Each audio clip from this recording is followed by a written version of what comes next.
You had two teams in the East that had plus 50, but you had a lot of 40-game winners in the East and in the West too. More or less they were even last year.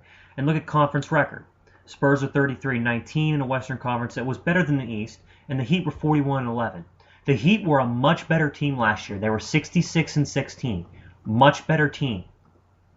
And the Spurs this year are a much better team in terms of compared to last year. The Spurs won more games.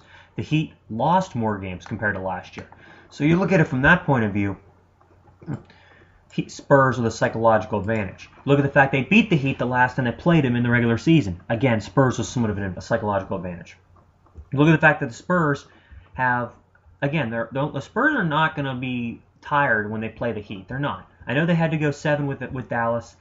I know they had to go, I know Portland was a decent challenge in one of the games, but other than that, they kind of blew right through them. And then you look at the game against the series against the Thunder. The Thunder series was tiring, but if you look at it, it wasn't a really grueling series as some other ones, like the Kings Blackhawks, which I'll be discussing in my next segment a little bit as I preview the Stanley Cup Finals. But here's the point: it's that 5 of the 6 games between the Thunder and the Spurs were blowouts. Only one was a close game. So the Spurs are going to be rested, and they're only going to have one less day of rest in the Heat, so it's not going to be that big a difference. But overall, if you look at it, the Spurs being tested in the Western Conference and the Heat rolling through the East, it's going to be a big contrast and they have to go against each other. It really is, because the Heat are not going to be used to playing against an opponent like the Spurs. But then again, the Spurs know how dangerous the Miami Heat are, having lost them last year.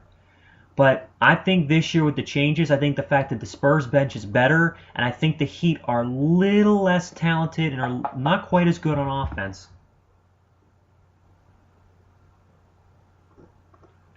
I would have to go with the San Antonio Spurs to win this series. And I'll take them to win it in 7 games. And I'll tell you why.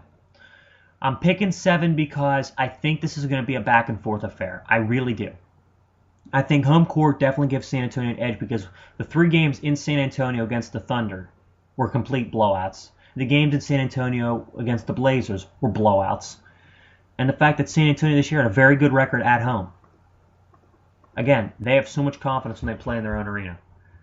I will say right now, I believe it will go 7 games, but I think the difference is going to be the bench for the Spurs. I think the fact is that the Heat know that if the big 3 aren't, if Bosh, Wade, and James know, if they don't score a lot of points, they won't win games. And they remember that from last year's final. The Spurs blew them out in one of those games because they didn't score a lot of points, and their bench doesn't do jack shit. Meanwhile, the Spurs have had arguably the best bench the last 5-6 years in the NBA, and it's continued to absolutely dominate opponents. Sure, Duncan might get 15 points. Duncan had 12 points last night? Like, his total wasn't even 20, and most of them were free throws, and the Spurs still put 112 points on the Thunder. Ginobili didn't have a lot of points, and Parker sat out the second half. What does that tell you? The Spurs are so deep, and their enthusiasm, and they're getting younger, and they're playing like a mature team, and they're playing selflessly. They're playing smarter basketball.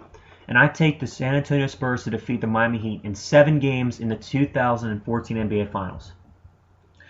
Alrighty, guys, I hope you enjoyed my segment. This is the first one tonight of 2. My next segment will be featuring how I believe the Stanley Cup Final between the LA Kings and the New York Rangers will go down after the Kings defeated the Chicago Blackhawks tonight to clinch Game 7 and advance to the Stanley Cup Finals. So hope you guys enjoy. Take care. Be right back.